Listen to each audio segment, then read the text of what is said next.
É um prazer estar aqui com vocês falando de um tema que é super importante para a gente, não só para a gente enquanto organização, mas para as transformações, para os vetores de transformações que vão moldar as nossas organizações. Né? Eu costumo dizer que quando a gente consegue combinar inteligência humana com inteligência artificial, a gente de fato consegue gerar um diferencial competitivo. O sotaque que vocês estão ouvindo é um sotaque do Ceará. Quem não entender alguma palavra pode pedir tradução. A gente tem um vocabulário próprio. Eu comecei, né, a minha carreira em tecnologia. Então, eu costumo dizer que eu sou uma analista de sistemas não praticante e agora com a inteligência artificial estou voltando, né, para minha casa. Estudei ciências da computação, depois eu escolhi estudar direito porque eu queria mudar o mundo e depois eu entendi que a minha praia era realmente a administração, porque quando a gente, né, entende o seu chamado, entende de onde você veio, entende qual é a sua essência e coloca isso em prática, né, a gente realmente consegue fazer a diferença. As minhas paixões são educação, gestão, tecnologia e tudo aquilo que pode transformar o jeito que a gente enxerga o mundo e como a gente pode, de fato, deixar a nossa marca no mundo. Eu começo a falar, né, daquilo que me define, daquilo que me transforma, porque em tempos de transformação de inteligência artificial é super importante a gente ter consciência do que é a nossa essência e do que é a essência da nossa organização. Qual é aquele ponto, né, que a gente quer conservar em torno do qual a gente vai gerar toda e qualquer transformação. Deixa eu ir passando aqui. Então, na Natura, né, nós somos uma empresa cuja nossa razão de ser é criar e comercializar produtos que promovam o bem-estar bem. E bem-estar bem é aquela relação harmoniosa, né, minha comigo mesma, minha com o outro e nossa com o planeta. Por que isso é importante destacar? Né? São grandes os vetores de transformação de empresas e do mundo, e do humano. Né? Existem vetores de transformação do humano que podem moldar teu negócio, existem vetores de transformação do mundo, como a tecnologia né, que podem moldar e modificar o jeito como você atua, o jeito como você realmente gera valor. Então, saber sobre em torno do que a sua transformação vai se moldar é para a gente, acho que o principal aprendizado. E para a Natura é a nossa razão de ser e as nossas crenças. A gente segue acreditando que a vida é um encadeamento de relações. A gente vai buscar constantemente a busca pelo aperfeiçoamento. A gente tem o compromisso com a verdade, né? Os nossos produtos e serviços e o nosso comportamento empresarial, eles vão sim promover, né? Ele é o caminho para a qualidade das nossas relações e a gente sim acredita que quanto maior a diversidade da parte, maior é a riqueza e vitalidade do todo. Então, entender que nesse mundo, nesse contexto de grandes transformações, de grande velocidade de transformação, moldado, acelerado pela tecnologia, entender quem a gente é e o que a gente não quer mudar é fundamental.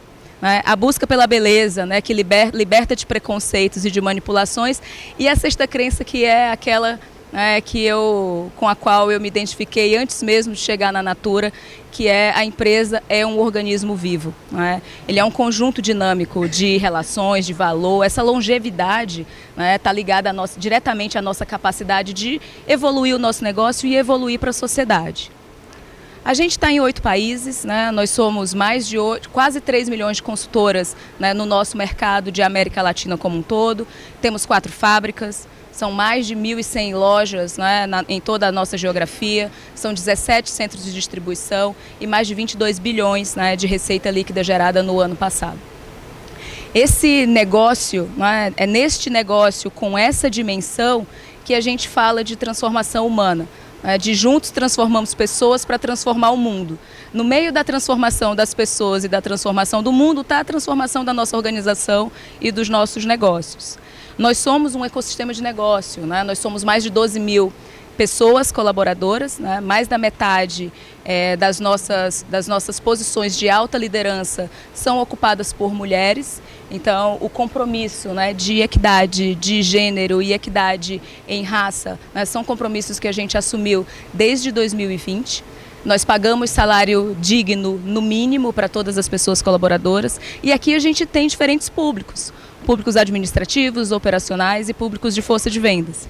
Essa variedade e essa diversidade é importante também a gente ter em mente, porque as necessidades e o nível de intimidade que essas pessoas têm com tecnologia e com a inteligência artificial é distinto, né? E a gente precisa estar atento para essas coisas também. Nós somos um ecossistema de negócios, então temos as nossas consultoras de belezas, as nossas lojas físicas, uma plataforma de serviços de beleza que chama Bluma, as nossas lojas online, o nosso vetor, né, a nossa fintech, a EmanaPay, de serviços financeiros, e duas marcas, né, icônicas, na Natura e Avon, em todo o nosso ambiente de América Latina. A gente gosta de falar dos nossos prêmios e certificações, mas não são eles que nos definem, né? Acho que é importante a gente reconhecer e valorizar todo o esforço e compromisso nosso ético, né? E do nosso trabalho e da nossa agenda de transformação para que sejamos reconhecidos.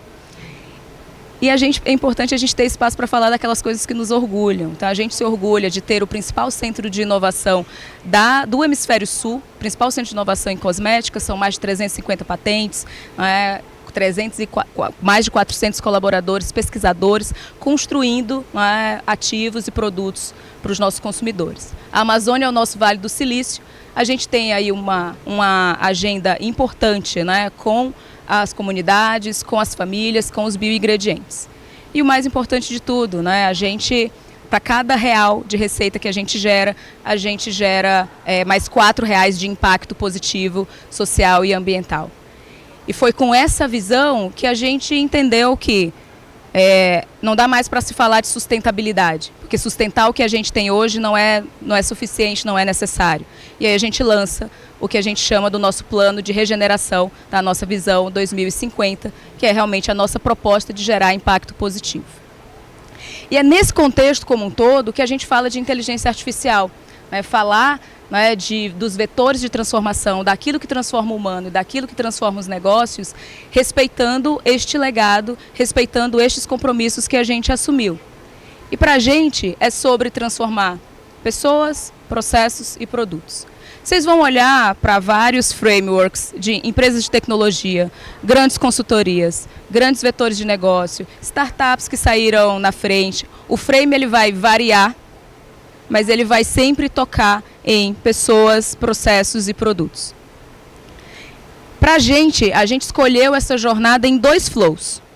Um primeiro flow, que é de sair das soluções estruturantes, preparar a infraestrutura, construir centro de expertise, trazer pessoas que conheçam da agenda de transformação, investir em dados, investir em tecnologia, investir em governança, em segurança. Então, do estruturante para as soluções, mas também habilitar um caminho que eu acredito que é fundamental na nossa jornada, que é sair do experimento e solução para o estruturante.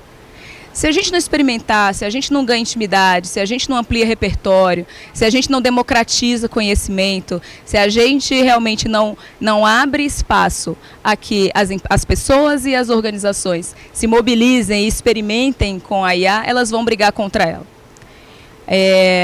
Para a gente é super importante evoluir o modelo de operar a partir da inteligência artificial. Então, o nosso ponto de partida é a nossa estratégia. Onde é que a gente quer chegar? Quais são as capacidades que a gente precisa construir? Quando a gente fala de capacidade, a gente está falando daquelas musculaturas que a gente precisa desenvolver para entregar a nossa estratégia.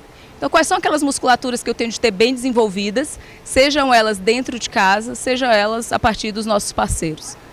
Então, ter essas capacidades bem definidas vai nos dizer como é que a gente vai trabalhar este vetor de transformação como um todo. Que talentos eu vou comprar, que talentos eu vou desenvolver, que talentos eu vou automatizar, ou que talentos eu vou pedir emprestado. Aqui entra um papel fundamental das parcerias. Eu costumo brincar com os nossos parceiros que a gente vai estar sempre próximo de quem estuda mais do que a gente, em especial inteligência artificial, tem muita gente estudando mais do que nós. E quem também tem a capacidade de investir muito mais do que nós. Então, a definição, né, realmente da parceria nesse lugar é sempre muito crítico e importante. Outro ponto fundamental, né, em gestão de talentos é a gente nós escolhemos trabalhar essa gestão a partir dos skills. A partir do momento que a inteligência artificial nivela, né, a partir do momento que a inteligência artificial reduz o gap entre as pessoas, onde ela, de fato, viabiliza a que o tema de desenvolvimento de capacidades não seja o grande desafio ou a grande jornada sem solução, a gente precisa sim entender que saber quais são os skills que a gente tem dentro de casa, saber quais são os skills com os quais a gente vai precisar fazer matchmaking nessa agenda de capacidade é super importante e crítico. A gente brinca dentro de casa assim, se a Natura soubesse tudo que ela sabe.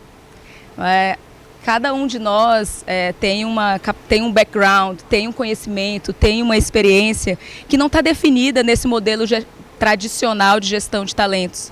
Quem diz que você é só aquilo que está descrito no seu job title? Quem diz que você só sabe fazer aquilo que está na tua descrição de função? Então, com inteligência artificial, a gente consegue entender o que está disponível, né? E fazer uma gestão orientada a skill. Outro ponto fundamental é a gente evoluir a estrutura organizacional. O que é essa organização agêntica? É gente ou é agente? O que a gente quer, de fato, estruturar e definir e automatizar dentro dessa dinâmica de organização e que shape de funções a gente vai passar a ter? Que desenho organizacional a gente vai passar a ter? Quem vai estar gerindo gente é a gente? Vai ter a gente gerindo gente? Então são decisões e são construções que a gente vai fazendo ao longo da jornada. Outros dois pilares que são fundamentais, né, são processos e governanças, não só aquele processo que a gente vai automatizar, mas o processo que pode ser reinventado a partir de plataformas de inteligência artificial. E modelos de incentivos. Dados, tecnologia, inteligência artificial está no centro disso tudo, porque com eles a gente pode entender, criar novos papéis e novos formatos. A gente pode criar um novo desenho organizacional. A gente pode, ao mesmo tempo, né, que a gente pode estruturar novas funções, a gente pode eliminar funções. Isso está muito claro. Os incentivos, como eu alinho os incentivos quando eu, de fato, consigo trabalhar a prontidão do meu time com muito mais velocidade para a superação de resultados. O que motiva esse novo time? O que viabiliza a que esse time continue motivado a entregar valor no tempo? Tá? E, por fim, como é que é o processo decisório dessa agenda? Porque a efetividade, né, dos resultados a gente vai medir em duas dimensões. A gente continua medindo no que e no como. Nos resultados de negócio, no valor que a gente vai gerando no tempo, mas também nos comportamentos que a gente habilita.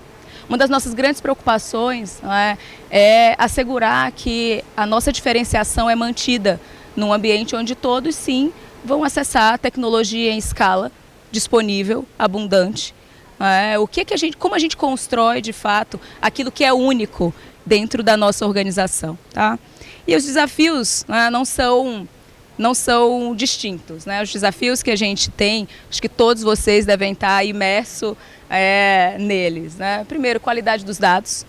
Não dá para a gente falar, né, de alavancagem de inteligência artificial sem que a gente tenha integridade de dados e governança. O que você coloca, né, dentro da sua IA? Que contexto você traz para a sua IA? Como que você treina e desenvolve os seus twins? Como é que a gente ganha, né, intimidade e assegura velocidade? Velocidade é diferente de pressa.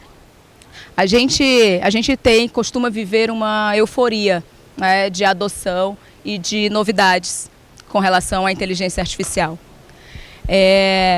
São grandes e são diversas as soluções para problemas específicos, isolados, e eles sim vão trazer para a gente oportunidades de evolução e adoção. Adoção é um tema importante. Agora, velocidade para a gente é assegurar que a minha velocidade de mudança interna, ela acompanha a velocidade de transformação externa.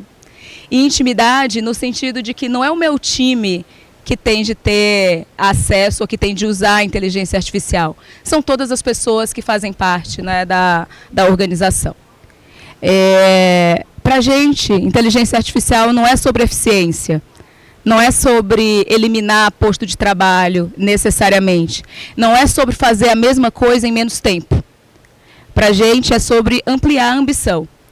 Então, se eu, de fato, a partir da inteligência artificial, consigo elevar o meu patamar de conhecimento, elevar a qualidade e a minha prontidão, assegurar que a gente tem prontidão nessas capacidades num tempo muito menor, eu posso aumentar o tamanho do bolo em vez de fazer a mesma coisa com os mesmos recursos.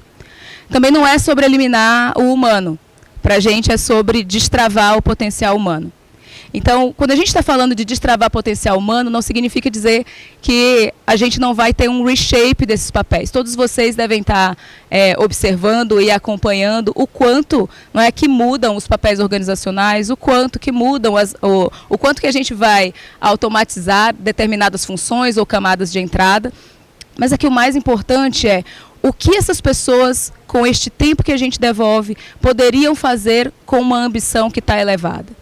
Então, diante desses desafios é que a gente monta, né, os nossos principais cases. Então, em vez de estar falando de redução, de automatização de 100% das minhas pessoas ou de um RH robotizado, a gente está falando de investir mais tempo nas relações. A gente está falando de trabalhar, de reinvestir esse tempo na construção de uma dinâmica que efetivamente aproxima. Quem nunca ouviu falar, né? Nunca estivemos tão conectados e nunca estivemos tão isolados ao mesmo tempo. Eu tenho 5.000 amigos numa rede social, mas eu não tenho ninguém para ligar para aguar minha planta no momento que eu viajo. Então, a Natura se propõe, né, a trazer, numa perspectiva de recursos humanos, um reinvestir dessa agenda de pessoas. Quando a gente está falando de automação ou de IA em recrutamento, a gente está falando de ter agentes para eliminar vieses em posições de diversidade, por exemplo. Quando a gente está falando de inteligência artificial em remuneração, a gente está criando, a gente implementou este ano pela primeira vez um modelo de Precision Pay. Um modelo onde eu, de fato, tenho agentes que vão recomendar incrementos salariais para as minhas pessoas colaboradoras a partir do seu desempenho, a partir da sua cultura, a partir da sua consistência organizacional e da sua capacidade de gerar valor. Sempre somando, né, inteligência humana com inteligência artificial. Quando eu estou falando também, né, de trazer a inteligência artificial num contexto de gerar impacto positivo, eu gero, sim, assistentes, né, agentes capazes de trabalhar a visibilidade trans, capazes de trabalhar realmente processos de inclusão dentro da organização. E, lógico, ter um recrutamento mais assertivo, ter um recrutamento mais eficiente, ter um modelo de desenvolvimento baseado em skills, com matchmaking interno e externo. Então, imagina a gente conseguir conectar quem tem algo, quem tem algum skill para oferecer com quem quer aprender. Então, nós somos uma empresa, por exemplo, que a gente adota idioma, aquele idioma que a pessoa se sente mais confortável em falar. Então, dentro da Natura, nós falamos português, inglês e espanhol, respeitando como as pessoas melhor se comunicam e melhor se expressam. Então, a inteligência artificial vem para viabilizar também essa aproximação e vem para viabilizar essa capacidade de comunicação e de inclusão. Além, lógico, de reinventar o nosso negócio. Nós somos um negócio consultivo. O que é o futuro da consultoria? O que é o futuro do desenvolvimento de produtos? Reinventar os nossos processos, né? Como eu reduzo os meus tempos de cadeia e como eu consigo gerar valor no tempo. Então, mais do que olhar para as soluções óbvias, né, que a inteligência artificial pode nos trazer, enquanto recursos humanos, a gente tem o desafio de olhar para dentro e olhar para fora. Nas grandes transformações, a gente está consciente de que se a gente não é capaz de transformar dentro do RH, eu não vou ser capaz de imaginar uma estratégia e de habilitar a jornada acelerada de transformação que os meus negócios precisam ter. Então, enquanto profissionais, né, de pessoas, cultura e organização, é super importante que a gente tenha consciência da nossa responsabilidade.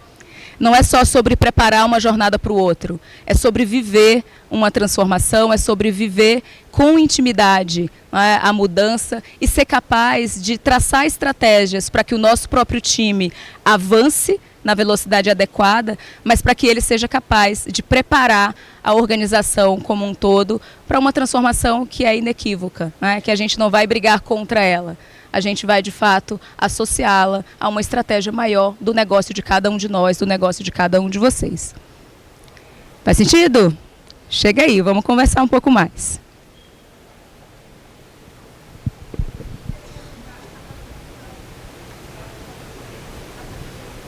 Obrigada. Eu vou pôr... O canal tá certo aqui? O canal é o 6. Mas se você estiver me ouvindo... Eu tô chegando. Se quiser ficar sem... Boa tarde, pessoal. Tudo bem com vocês?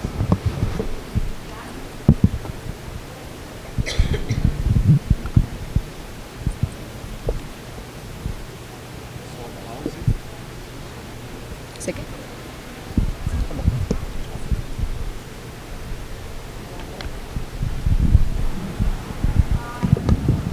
Vocês me ouvem agora? Beleza. Pessoal, meu nome é André. Eu sou da Taco. Rapidamente, eu caí de paraquedas aqui. Eu sou de marketing. Então, eu não sou do RH. Então, eu vou contar muito com a ajuda de vocês. Pra vocês mandarem as perguntas ali no Slido. Então, a gente tem o QR Code. Mandem suas perguntas, suas dúvidas. Eu vou tentar fazer o meu máximo aqui para estar representando vocês e tentando extrair o máximo de conteúdo.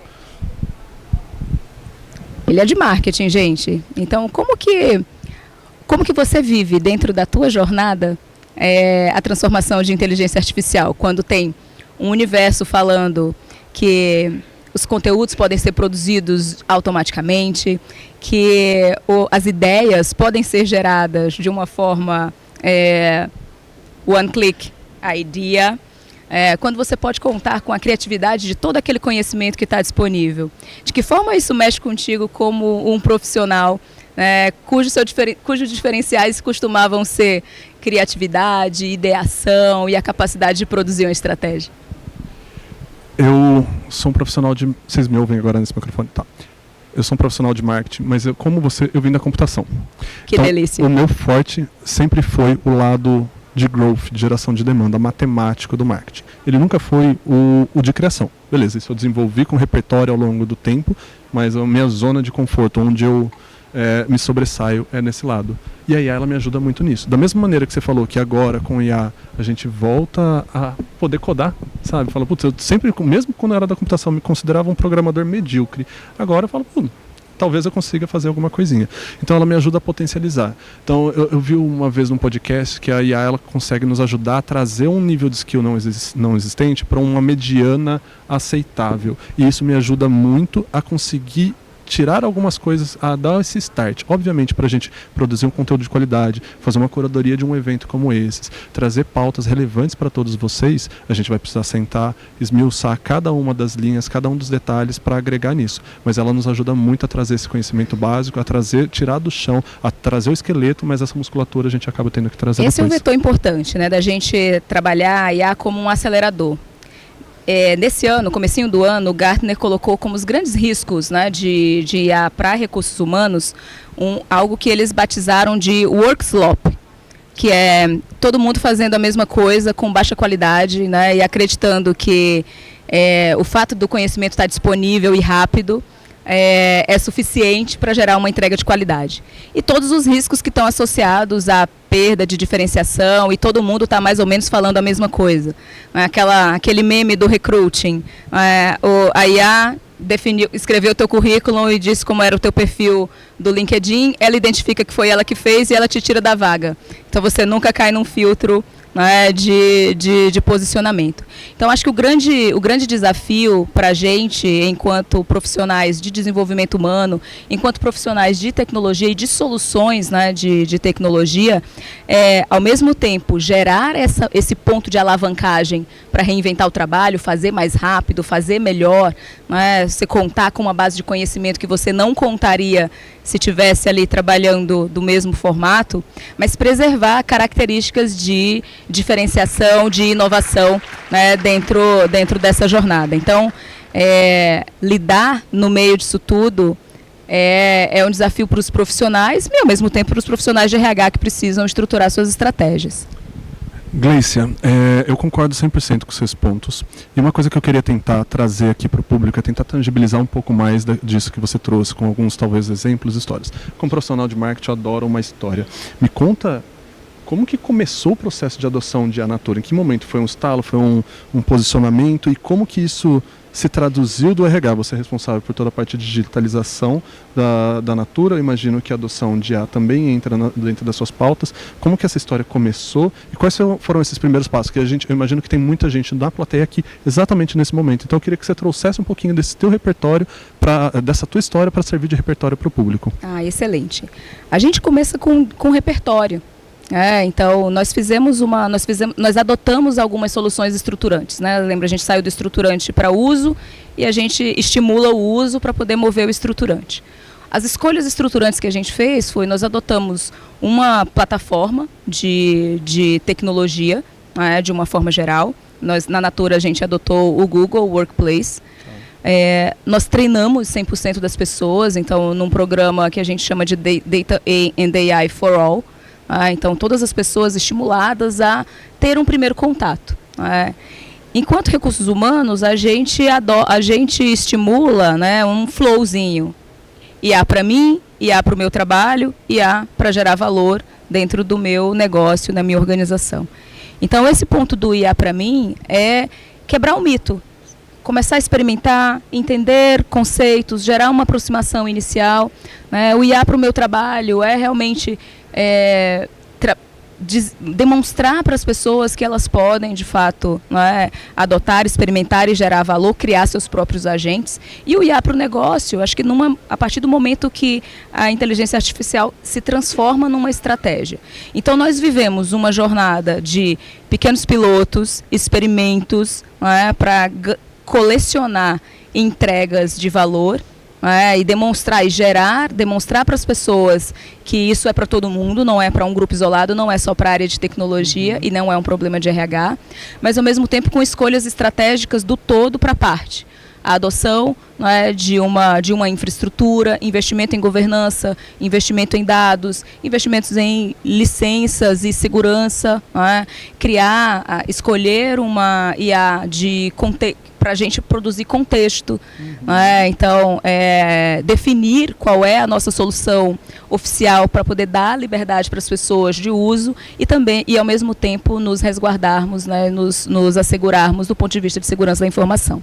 Então, é uma jornada ida e vinda, com investimento, com consistência, com estratégia, mas também com estímulo, experimento, pilotos. A gente não quer ter uma coleção de pilotos bem-sucedidos, mas eu também não quero ter uma solução super estruturante que ninguém se aproxima dela. Então, é um movimento em duas direções, do experimento para o todo e da estratégia mais estruturante para a parte. Legal. E durante sua apresentação, você comentou sobre o mapeamento de skills, quais são as skills que a gente já tinha, que a gente precisava desenvolver, que a gente precisava contratar. Você consegue dar algum exemplo de quais foram esses skills mais críticos que vocês mapearam, que a gente precisaria trazer? Eu vou te dar alguns exemplos, não vou te citar todos porque fazem parte da nossa estratégia. Então, quando a gente está trabalhando, quando a gente fala de skills, a gente partiu de capacidades estratégicas. Então, quais são aquelas que, a partir da minha estratégia, vão me assegurar diferenciação e quais são aquelas capacidades que eu não posso ficar devendo para ninguém do mercado. Então, nós dividimos, a partir da leitura do nosso plano estratégico, da nossa ambição, nós chegamos em 10 grandes capacidades. 5 que são aquelas que a Natura vai construir sua diferenciação em torno delas. Ela vai ter essa musculatura destacada e acima de um nível de mercado, de uma forma comparativa. E outro grupo de 5, que são importantes capacidades, aí entram tecnologias, dados, por exemplo, agilidade, que são capacidades que a gente entende, a gente escolhe não dever para ninguém. Então, a partir da estruturação dessas capacidades, a gente gera um desdobramento. Que skills eu preciso ter nas pessoas que eu escolho ter aqui dentro para que eu possa me dizer pronto nessa capacidade. Então, a prontidão ela é da organização, o skill é da pessoa. Então, eu, Gleice, tenho prontidão em inteligência artificial, por exemplo. Mas se eu saio da Natura, a Natura tem essa capacidade? Não, se essa skill estiver só comigo. Então, a gente também chegou num estudo de quem deve ter, onde deve ter, em que proficiência a gente precisa ter. E se é dentro de casa ou se são nos nossos parceiros, se são realmente na própria construção da automação que essa estratégia requer. Mas são dois grupos. Aquilo que eu vou ter músculo mais desenvolvido e que vai trazer a minha diferenciação, e aquilo que eu só não posso ter débitos. Né? E a partir daí a gente estrutura o que é isso. Vamos olhar todas as pessoas, né? Então importante saber o que a gente já tem disponível. Né? Isso, com a inteligência artificial, a gente pode se surpreender, porque os mapeamentos que geralmente a gente faz numa dinâmica, numa gestão de processo de talento mais tradicional, ou é aquele autodeclarado, ou é a partir dos olhos de alguém. Né? Então, quando você consegue acelerar esse processo com o IA, a gente também revela capacidades que estavam disponíveis, mas não acessadas dentro da organização. Partir para uma pergunta aqui do público. Como que vocês definiram o que automatizar com os agentes de RH e o que não automatizar? Quais foram os seus critérios e, principalmente, quais foram os aprendizados até aqui? A gente começou experimentando, né? Então, assim, acho que o meu principal aprendizado foi, a gente começou mar aberto, a parte do repertório para as pessoas, e elas trazem as suas ideias e os seus protótipos. Então, nisso saiu coisa muito boa e coisa sem materialidade. Paralelo a isso, a gente também fez escolhas de soluções bem estruturantes em recursos humanos. Né? Então, eu tenho um sistema que é top box de Gartner, com todo o ciclo de vida da pessoa colaboradora lá dentro. A inteligência artificial ela navega nesses dois polos. Então, acho que o primeiro aprendizado, né, não vamos limitar, não devemos limitar a prototipação ou os pilotos, porque você já tem uma solução estruturante bem definida e que também está aprendendo sobre IA. Né? Primeiro aprendizado. Segundo aprendizado é qualquer solução isolada que está focada naquele microproblema vai ser capaz de desenvolver uma solução muito melhor do que o meu sistema grandão. Não é por isso que a gente vai ter uma arquitetura de sistema maluca. Tá? E olhando para a nossa estratégia, especificamente em recursos humanos, a gente trabalhou em duas jornadas. A jornada da pessoa que trabalha em RH e a jornada da pessoa colaboradora da Natura. Então, nós começamos a nossa experimentação pela nossa própria jornada, em reinventar o nosso trabalho. Então, aquelas coisas que a gente fazia porque tinha de fazer para empurrar o processo, ou seja, o humano empurrando o processo, esse foi o nosso alvo 1, de fato, reinventar o nosso jeito de trabalhar. E esse reinventar do jeito de trabalhar nos possibilitou discutir sobre aquilo que é core e essencial, ou seja, gerir a relação é um processo de diferenciação da Natura. Trabalhar realmente a tensão que se estabelece numa relação e gerar valor a partir disso, gerar resultado e inovação a partir disso. Outros processos que são mais transacionais ou que podem, né, ter a sua inteligência melhor automatizada para livrar tempo de decisão, foi a nossa segunda camada. Então, transacional repetitivo, quick win, uma segunda camada. Né? Aquilo que eu posso oferecer de acelerador para a tomada de decisão, então a inteligência que eu posso deixar disponível, né, para que os tomadores de decisão tomem melhores decisões. E uma terceira camada que é onde eu preciso livrar tempo para fazer com qualidade. Entra aí a gestão da relação, a gestão da minha cultura. Mas todos eles podendo ser instrumentalizados por mais tecnologia, por mais dados e por processos que me tragam mais cenários para decisão e menos garimpagem de informação para depois inaugurar o processo decisório. Mas a gente começou olhando para o nosso próprio trabalho, né? O que eu posso reinventar, o que eu posso refazer. Tem coisas que são bem mais tradicionais, como a automação, e tem outras coisas que os agentes puderam ler o nosso processo e trazer oportunidades de evolução, né?